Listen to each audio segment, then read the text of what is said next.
Hey guys, welcome to this new video. In this video, I want to tell you the reasons why I moved to Vietnam. So maybe right now you are considering different options. Maybe you want to go to Laos, Thailand, Cambodia, or even Vietnam.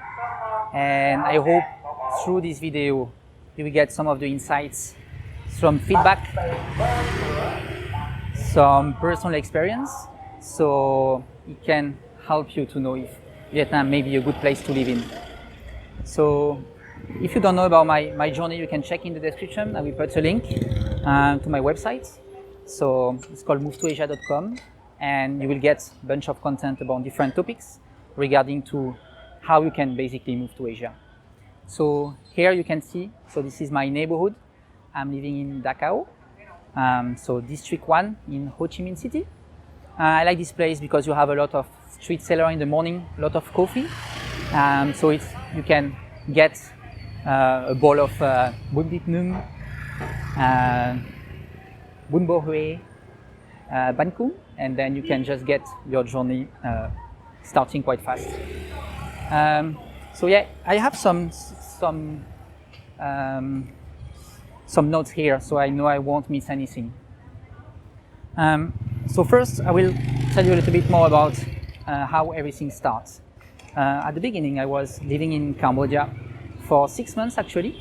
At that time, I was starting my entrepreneur journey.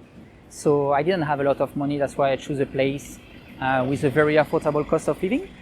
And finally, after a trip in Vietnam, so I crossed Vietnam from Saigon to Hanoi with motorbike. And here I realized how everything is moving too fast, very fast. And so here I could also, through that trip, gather with the expat community, some Vietnamese entrepreneur, and I realized how, as a business owner, you have more things to do in Vietnam.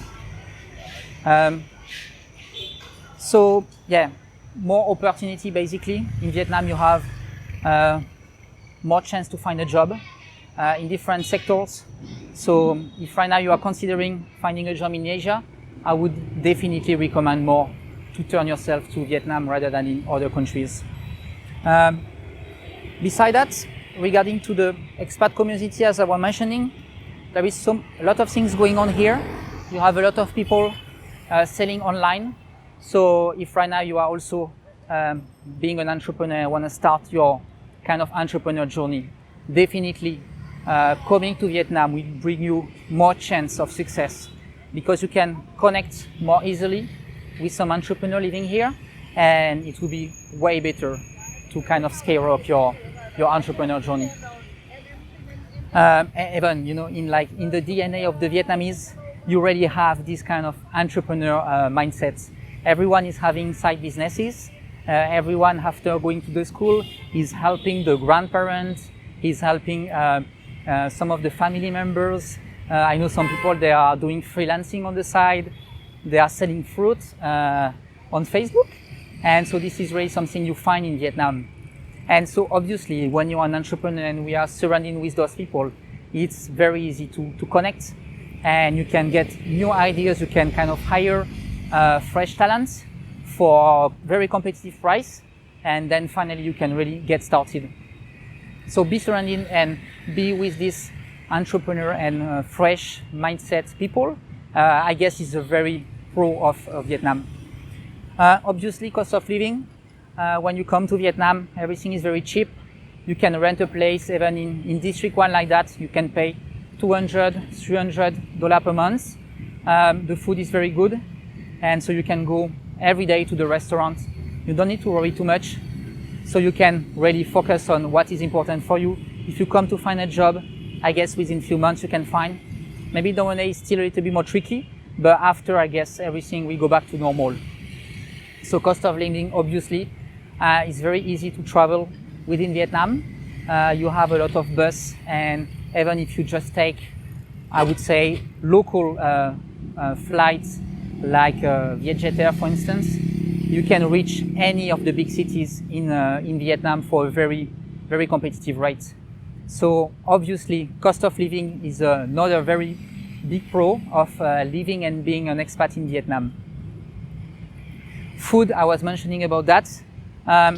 Honestly, when you compare the different food in the region, when you compare Cambodian food, Laotian food, Thailand food and Vietnamese food, even Filipino food, I would say that Vietnamese is the most healthy. It's very rich. You have maybe less spices than in Thailand, but still you can have very, very various kind of food. So yeah, coming here, if you are a food lover, it's really something you can get.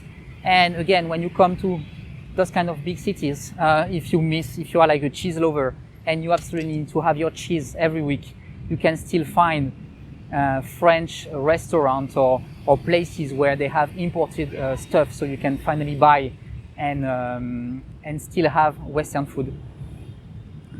Then the country is very big, so from the south to the north, it's about 4,000 kilometers.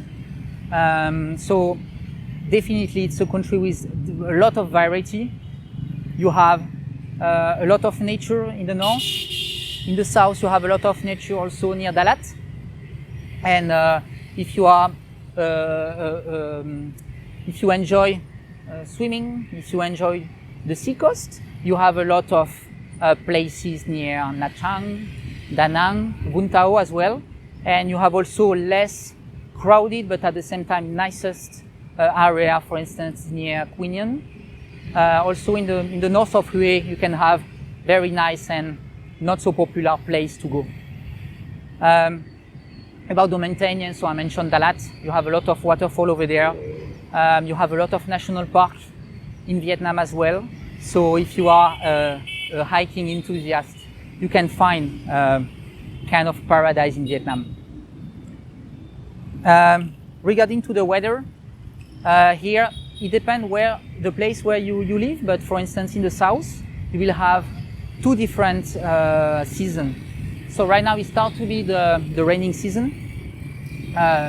Not raining yet, but yeah, so you will have, I would say, 3 months of rain and 8 months of 7-8 months of very hot. And in the north it will be more the 4 seasons, so you can even expect being cold in Hanoi.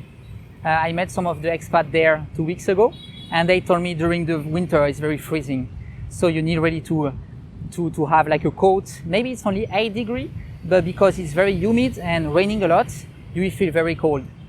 Place like Dalat, for instance, as well, because it's in the mountain, you have a very, very fresh weather. So yeah, again, a huge variety you can have in Vietnam.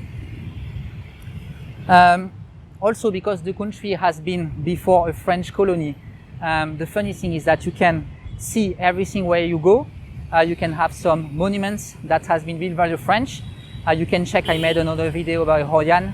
Over there is very nice. Half of the town has been built by the French. And places, again, like Dalat, you have old school, old church, old gas station that has been built by the French. So it's a place where you can feel a little bit coming back in the time. Then, yeah, now I want to talk a little bit more about the minus. So what is the cons, I would say, in Vietnam? Right now you don't have any long-term tourist, visa. So except if you are an entrepreneur, except if you are an investor, or except if you come here to find a job, then it won't be that easy to be able to stay here a long period of time. It's becoming more and more restricting for the foreigner. So again, you need to be well prepared. You need to be ready to be at least investing something, or at least creating a business, or at least finding a job. This is most of the option foreigners are considering while moving in Vietnam. Obviously, there is no retired visa yet, so many kind of retired are expecting it to come one day. Let's see.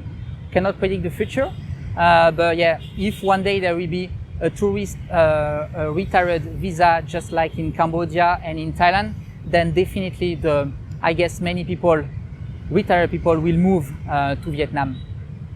And about the other restrictions, as a foreigner, you still have some restrictions. For instance, if you want to invest in real estates, you cannot own the land, for instance. And if you want to invest in condominium, you have some restrictions. I won't develop this in this video, but just to let you know that it's a country that is very friendly, that is very welcoming, but as a foreigner, you still kind of need to adapt with the rule of the country. So yeah, if I can sum up a little bit this video so you can get more personal experience. First, I came here for tourism, and after 3 years, I'm still here. So yeah, I guess there is a good reasons why I'm still here now. Yeah, again, hope you enjoyed that video. Feel free to leave a comment below if you want to learn more about what I'm providing on the YouTube channel. Feel free to ask any comments, ask anything, and I will be happy to share with you some more of my experience and how you can live in Vietnam as an expat. Hope to enjoy that video, and I hope I will see you in the next one. Thank you. Bye bye.